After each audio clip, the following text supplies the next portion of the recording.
One of the quality measures in palliative care is assessing people's spiritual history and health.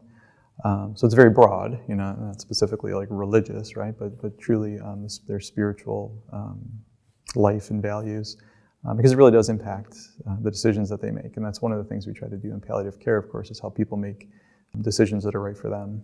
The health outcome is something that often is just outside of our control, especially in the palliative care world, but just in medicine in general, that we often think we have more control than we really do. So I think there are some studies out there about spirituality and like longevity, these very, these statistical associations that may or may not exist.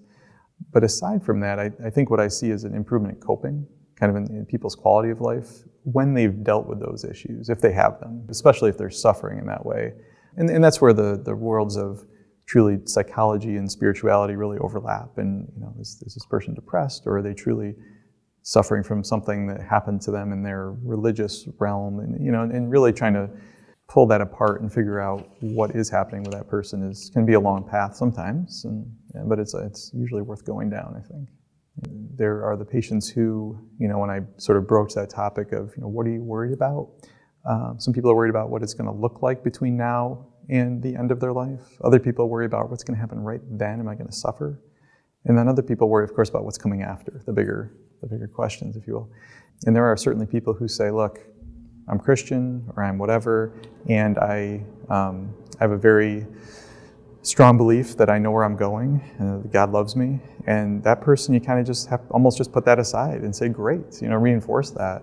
And so then the other part of the question, do we see different outcomes because of that? I think it's hard to measure, but we do know that people that are under stress, their immune systems, for example, don't work as well as they do when they're not under stress. You think about something as simple as shingles, right? People get zoster rashes, tends to come out when they're under stress, when their immune system is suppressed in some way.